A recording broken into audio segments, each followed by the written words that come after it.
Good morning everyone and welcome back to my channel. কেমন আছো সবাই? আশা করি সবাই ভালো আছো, সুস্থ আছো। আমিও মোটামুটি বেশ ভালো আছি। তো তোমাদের প্রথমেই জানাই যে অসংখ্য ধন্যবাদ এভাবে আমার পাশে থাকার জন্য আর লাইক কমেন্ট করার জন্য। আমার ভিডিওতে অনেক বন্ধুরা খুব সুন্দর সুন্দর কমেন্ট করছো। তোমাদের কমেন্টে রিপ্লাই দিতে আগেই বললাম যে একটু লেট হচ্ছে, মানে হয়ে যায়, ধরো রাত্রির হয়ে যায়। তো প্লিজ তোমরা রাগ করো না, আমি কিন্তু সবার কমেন্টে রিপ্লাই দিই, দেরি হলেও দিই। তো যাই হোক, সকাল সকাল দেখো এখন চলে এসেছি ছাদে, কারণ এই গাছপালাগুলোকে আজকের একটু ঠিক করার পালা। কারণ গাছের অবস্থা দেখতে পাচ্ছ, বর্ষার জলে এমনই পরিস্থিতি, আগাছা হয়ে গেছে যে এই যে ফুল গাছগুলো এগুলো হতে দিচ্ছে না। তাই ভাবলাম যে একটু আগাছা পরিষ্কার করি। আর কয়েকটা গাছ এনেছি, মানে ছোট ছোট ওই যে গাঁদা ফুলের গাছ, আদ্যপাটি ফুলের চারা, তো ওগুলো মানে বসিয়ে দেব। আর এতই বন জঙ্গল সৃষ্টি হয়ে গেছে যে আমি কোনটা ছেড়ে কোনটা করব সেটাই বুঝতে পারছিলাম না। আর এই যে দেখো, এই মানে কাগজটার মধ্যেই রয়েছে কয়েকটা দোপাটি ফুলের চারা আর রয়েছে গাঁদা ফুল, কিন্তু তার মধ্যে কয়েকটা মরেও গেছে। কারণ যেহেতু আমার এটা 2-3 দিন আনা ছিল, কিন্তু মানে আমি বসাতে পারিনি। আর তার সঙ্গে বৃষ্টির জল পেয়ে গোড়া একদমই পচে গেছে। আর জানোই তো দোপাটি ফুল, গাঁদা ফুল এগুলোর গোড়াগুলো এতটা পলকা হয় যে একটু বৃষ্টির জল বেশি পেলেই গাছের গোড়া নষ্ট হয়ে যায়। আর এখন থেকেই যদি ছোট ছোট চারা এনে আমি এরমভাবে বসিয়ে দিই টবের মধ্যে, তাহলে সারা শীতকাল ভোর আমাকে ফুল কিনতে লাগে না। মানে এই টবের ফুলেতেই হয়ে যায়। হ্যাঁ, বৃহস্পতিবার করে ঠাকুরের ফুল কিনতে হয়, কারণ বৃহস্পতিবার করে মা লক্ষ্মীর ঘট আমাকে পাড়তে হয়। তার জন্য আমের পল্লব, কলা, পান, তার সঙ্গে বেলপাতা, এগুলো তো আমার গাছ নেই, এগুলোর জন্য আমাকে বৃহস্পতিবার করে ঠাকুরের ফুল কিনতেই হয়। তো যাই হোক বন্ধুরা, সঙ্গে থাকো আর পুরো ভিডিওটা দেখতে থাকো। আশা করি আজকের ভিডিওটা তোমাদের ভালো লাগবে। আর এই যে দেখো, এখন চলে এসেছি নিচে, বেশ অনেকটাই বেলা হয়ে গেছে, প্রায় 12টার ওপর বেজে গেছে। তো ভাবলাম এবার রান্নাবান্নাও কমপ্লিট করে নিই। এখন একটু মশলা বাড়ছি, মাছের ঝোল বানাবো, তো সেই কারণে। আরও বাজার থেকে আজকে সকাল সকালই মাছ এনে রেখেছে, কিন্তু আমি এদিক সেদিক কাজ করছিলাম বলে মানে রান্নার দিকে যেতে পারিনি। আর আজকে সকালে জলখাবারও বানাতে পারিনি। আজকে সকালে মানে জলখাবার ব্রেকফাস্ট করিনি যে তা কিন্তু নয়, মানে ব্রেকফাস্টে পাউরুটি আর বোঁদে দিয়ে আজকে সকালে ব্রেকফাস্টটা আমাদের কমপ্লিট হয়ে গেছে। মানে বাজার থেকেই এনেছেও, বাড়িতে ছিল না। তো যাই হোক, সঙ্গে থাকো আর পুরো ভিডিওটা দেখতে থাকো।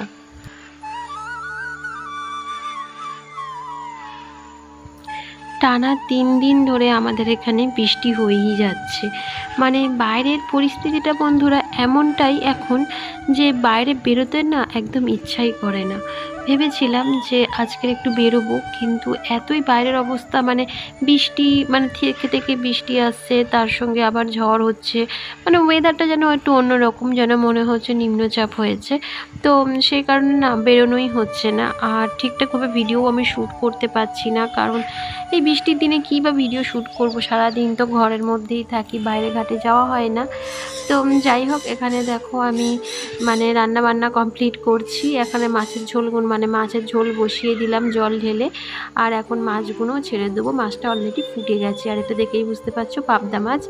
অনেকে বলো যে পাবদা মাছ কি আমরা প্রতিদিন খাই? না, প্রতিদিন খাই না। যখন যখন মাছ করি, ও বেশিরভাগ সময়টাই পাবদা মাছ আনে, কারণ আমার ছেলে পাবদা মাছ খেতে খুবই ভালোবাসে, যেহেতু ওতে একটা কাঁটা। আর ও বলে না, মানে আমার ছেলে বলে না, আমাদেরও ভীষণ ভালো লাগে। তার সঙ্গে তো রুই, কাতলা, লোটে এসব মাছ তো রয়েছে। মাঝে মাঝে তেলাপিয়া মাছ, লাইলেন টিকার এগুলোও খাওয়া হয়। হয়তো সেই সময়টায় ব্লগ বানানো হয় না, তো সেই জন্য তোমরা দেখতে পাও না। তো আর এখন দেখো আমি মাছের জলগুলো চেঞ্জ করে দিলাম। দেখো নতুন জল পেয়ে মাছগুলো কি সুন্দর খেলতে শুরু করে দিয়েছে। এখানে অনেকগুলোই প্রায় মাছ আছে জানো তো। প্রথম প্রথম মানে কয়েকটা মাছ ছিল, তারপর আমার ছেলে বাজারে গিয়ে ওর বাবার সাথে আবারও নতুন নতুন দুটো মাছ কিনে এনেছে। দুটো দুটো করতে করতে মানে অনেকগুলোই মাছ হয়ে গেছে। কিন্তু ওই যে মানে এনে বেশ রেখে রেখে দিল, কিন্তু এগুলোর যত্ন আমাকেই নিতে হয়। বন্ধুরা, তোমরা কে কোথা থেকে আমার ভিডিও দেখো অবশ্যই কমেন্ট করে জানিও। আর আমার ভিডিওর কোনো অংশ যদি তোমাদের একটুও ভালো লেগে থাকে, একটা লাইক, শেয়ার অ্যান্ড কমেন্ট করে আমার এই ছোট্ট চ্যানেলটাকে একটু এগিয়ে নিয়ে যেতে সাহায্য করো। তো রান্নাবান্না তো কমপ্লিট।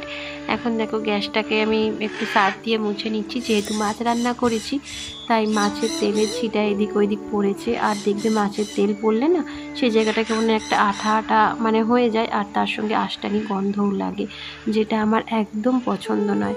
আর কি বলতো, মানে শুধু মাছ যেদিন করি সেদিন যে শুধু গ্যাস পরিষ্কার করি তা নয়, মানে আমি রান্নাবান্না করার পর এইভাবেই মানে প্রতিদিনই সার্ফ দিয়ে গ্যাস মুছে রাখি। আর পরিষ্কার পরিচ্ছন্ন জিনিস কার না দেখতে ভালো লাগে, তাই না বলো?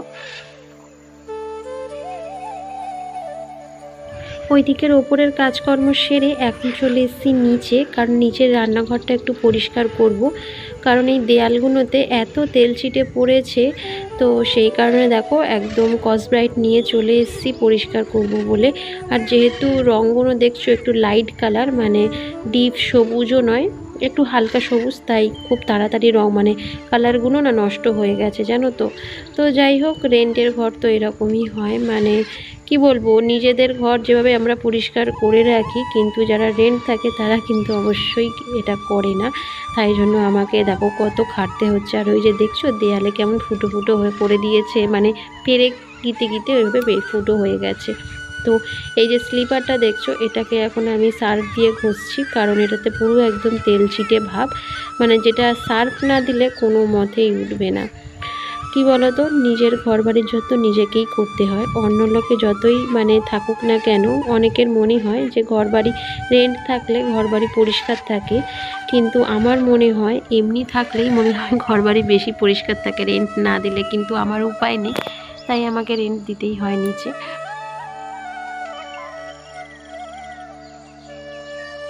স্নান টান সেরে চলে এসেছি ঠাকুর ঘরে। তো আগে দেখো ফুলগুলো তুলে নিচ্ছি, গাছে অনেক অপরাজিতা ফুল ফুটেছে। মানে এই বর্ষার দিনগুলোতে না এই অপরাজিতা ফুলগুলো এত পরিমাণে ফোটে যে তুলতে তুলতে আমার একদম মাথা খারাপ হয়ে যায়। তো যাই হোক, এই ফুলগুলোই হচ্ছে আমার ভরসা ঠাকুরকে পুজো দেওয়ার।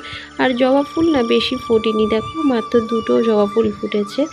আর এখান থেকে দেখো কয়েকটা তুলসী পাতা তুলে নিচ্ছি, আর তুলসী পাতা একেবারে বন হয়ে গেছে। মানে একটা তুলসী গাছ বসিয়েছিলাম বন্ধুরা, সেই থেকে মানে অসংখ্য তুলসী গাছ হয়ে গেছে। তো যাই হোক, ঠাকুরের পুজোটা সেরে নিচ্ছি। আর এখন ঘড়ির কাঁটায় বাজে দুপুর 1:30টার মতো, অনেকটা বেলা হয়ে গেছে। আর ওইদিকে আমার ছেলেও বসে রয়েছে ভাত খাবে বলে, কিন্তু কি করব বলো, আমি এতটাই অসহায় যে তাড়াহুড়ো করে সমস্ত কিছু কাজ করতে পারি না। মানে কি বলতো, একটু হয়তো ঘুম থেকে তাড়াতাড়ি উঠলে সব কাজই হয়ে যায়, কিন্তু আমি 7টা 7:30টার আগে ঘুম থেকেই উঠি না। তো যাই হোক, এই নিয়ে কিন্তু আমার বরের কোনো অভিযোগ নেই। এখানে ঠাকুরকে পুজো টুজো দিয়ে এবার যাবো নিচে, তারপরে লাঞ্চ করব। তো বন্ধুরা, আজকের ভিডিও এখানেই শেষ করছি। কেমন লাগলো ভিডিওটা কমেন্ট করতে কিন্তু ভুলো না। আর যদি ভালো লাগে আবারও বলছি, একটা লাইক শেয়ার অ্যান্ড কমেন্ট করে দিও। তো আজকের জন্য টাটা, আবার দেখা হবে নেক্সট ব্লগে খুব তাড়াতাড়ি।